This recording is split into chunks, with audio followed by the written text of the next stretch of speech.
Welcome, friend, to a deep dive from All About U.S. Life News. We are so grateful you decided to spend some time with us today. We know that sometimes just keeping up with the news can feel like, well, a chore. Have you ever wondered how to sort through all the different news headlines flying at us every single day? It can feel overwhelming, like trying to catch a dozen tennis balls at once. There's just so much noise. And sometimes, especially with major events, it's really difficult to figure out what truly matters and what the real context is. Our mission here is simple. We want to help you cut through that information overload. We take the source material you share with us, the reports, the articles, and we find the clearest, most important pieces of information inside. We focus on recent events and political discussions so you can walk away feeling informed, but, easily informed without all the frantic searching. Joining us today is lawyer Min Ha, a lawyer and legal expert who will help us organize and understand these facts clearly. Welcome. Thank you. It's great to be here. The goal is always to connect the dots for our listeners so they can see the bigger picture without getting bogged down in jargon. Absolutely. And we all need that clear guidance. Before we jump in, if you find this discussion helpful, we have a quick request. Please take a moment to press like, share, and subscribe to the channel All About U.S. Life News. It really helps us make sure this kind of clear information keeps reaching people who need it. Okay, let's unpack this material. Our sources start by pointing out a really striking contrast that emerged on a recent Sunday. They noted that Donald Trump went silent. I think they used the words mute or MIA. Right. And his last social media post was about 15 hours before a lot of these major global incidents started to unfold. And what was that final post about? Well, according to the reporting, it was photos of himself next to Christmas trees.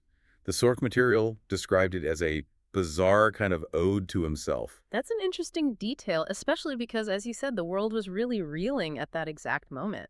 It is. And what's really essential to grasp here is the sheer weight of the global incidents that reportedly went unacknowledged during that silence. The source material draws a very sharp contrast. So what were those incidents? First, you have the horrific terrorist attack at Bondi Beach in Australia. It was reported to be specifically targeting Jewish groups celebrating the first night of Hanukkah. Oh, that's terrible. It was. The toll was severe. The reports indicated 12 people were killed and 29 injured. A profound act of anti-Semitic terror. And that's just one incident. We were also dealing with serious violence here at home, right? That's exactly right. Yeah. Domestically, there was the Brown University shooting. 2 people killed, 9 injured. And the reporting noted something about a previous post on that. It did. It noted that earlier, this figure had posted disinformation claiming the shooter was in custody, which was false. And then, no follow-up. No correction, no acknowledgement of the tragedy, even as the suspect was still at large. So a lot happening all at once. A tremendous amount. And at the same time, 5 men were arrested in Germany. They were plotting a vehicle attack at a Christmas market. So you have global terror, domestic mass violence, and ongoing threats.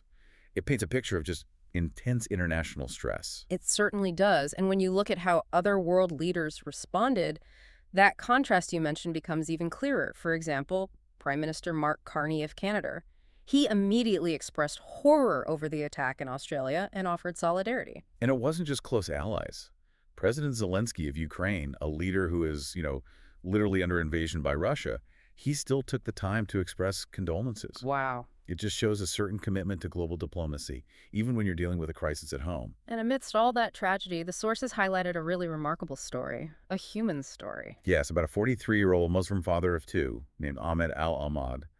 This man reportedly risked his own life to save his neighbors who were celebrating Hanukkah. He disarmed one of the shooters at Bondi Beach. He did. It's just a moment of profound heroism.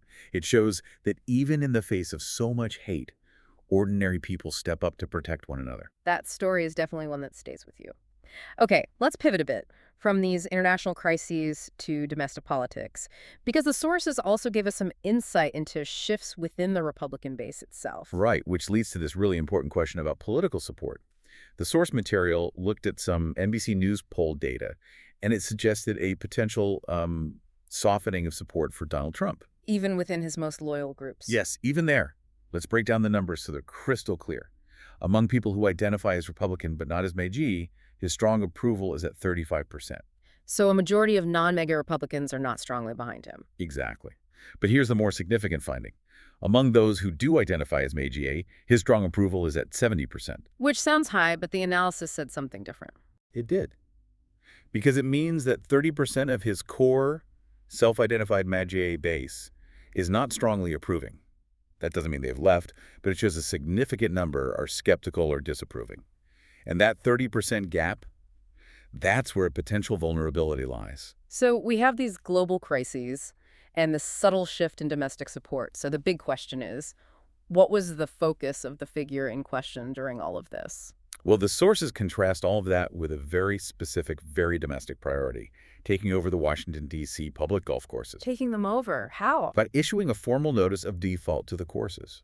The clear intent reported was to turn them into Trump golf courses, so essentially acquiring a public asset for his personal brand. And this has already run into some legal trouble, hasn't it? It has. A lawsuit was filed by the National Trust Historic Preservation Group. They're specifically trying to block the takeover of the historical ballroom on the property, and a hearing is already scheduled.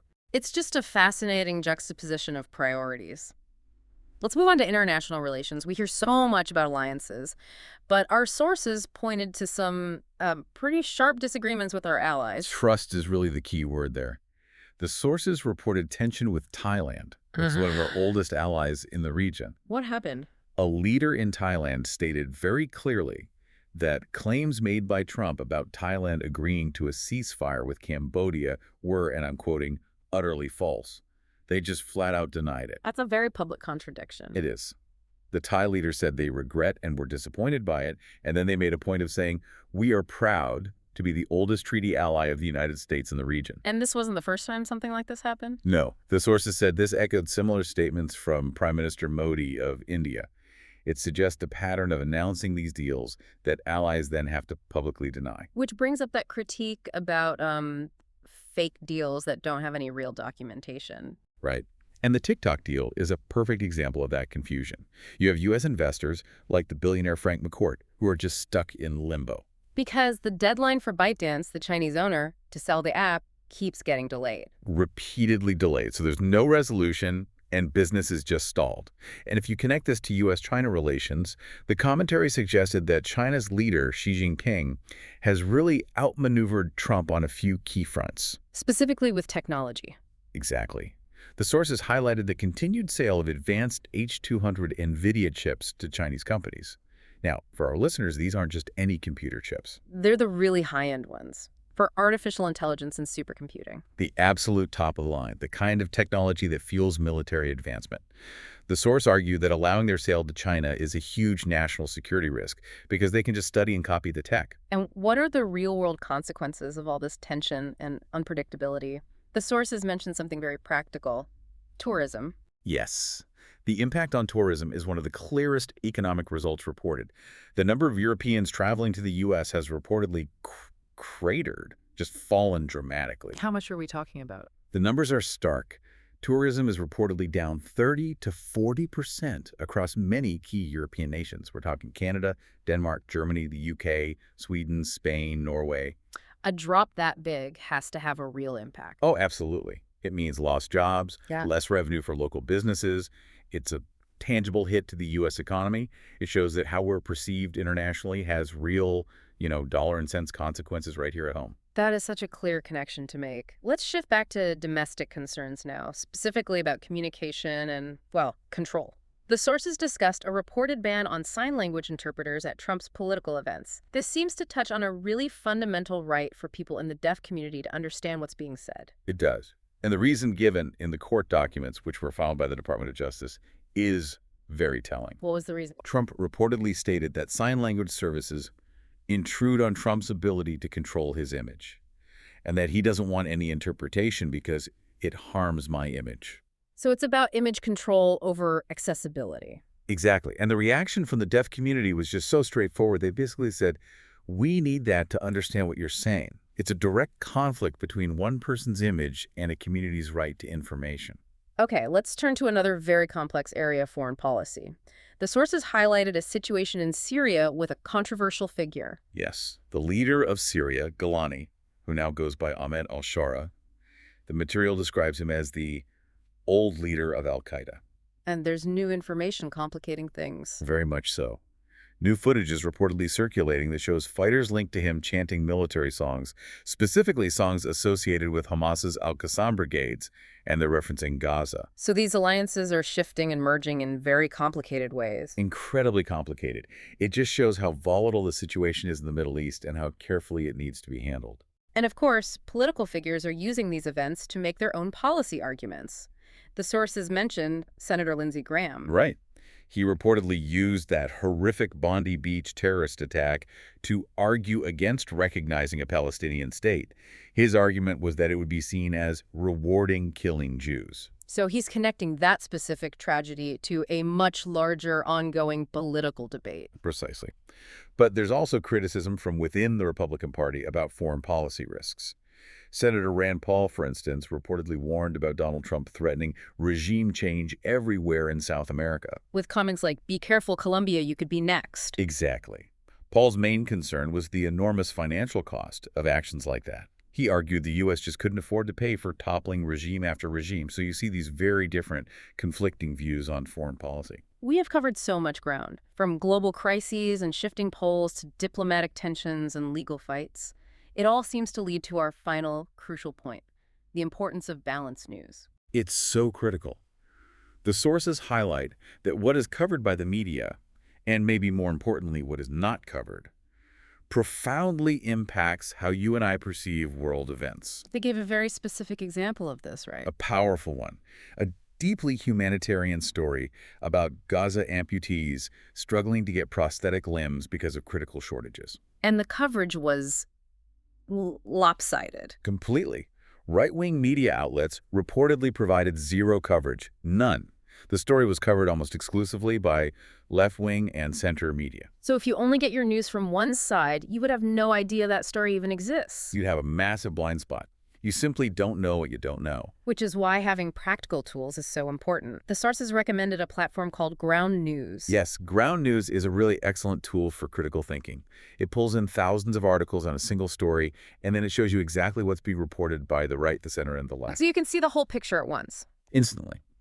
And it has some other great features. It lists the factuality of different sources, and it often shows that smaller, independent outlets have higher factuality ratings than some big media companies. And you mentioned something called a blind spot feed. I think that's one of its best features. It specifically flags stories that are being covered almost entirely by one side of the political spectrum. Just like that story about the Gaza amputees, it shows you what you might be missing. For those of you who want to check this out, the source material provided a promotion. You can go to ground.newsmtn to get 40% off their Vantage plan. That's ground.news.mtn. Having a tool like that is just so essential today. So when we put this all together, what have we learned? We saw this sharp contrast between global disasters and a domestic focus on, of all things, golf courses. We talked about complex international relations, where allies are publicly contradicting deals, and the real economic fallout from that, like the drop in tourism. And finally, we highlighted just how vital, balanced, verifiable news is to understanding anything at all. And if I could leave our listeners with one final thought, it's this. Given everything we've talked about, reports of fake deals, selective media coverage, it brings up a profound question. Go on. How does committing yourself to documented facts, to looking at all sides of a story, change the way you decide who and what to trust? I think that's a question we all need to consider very carefully. That is a wonderful, thought-provoking way to end our deep dive. Thank you for guiding us through all of this with such clarity. My pleasure. And thank you, our listener, for joining us. We hope you feel much better informed. And please don't forget to hit like, share, and subscribe to the All About U.S. Life news channel. We'll see you on the next deep dive.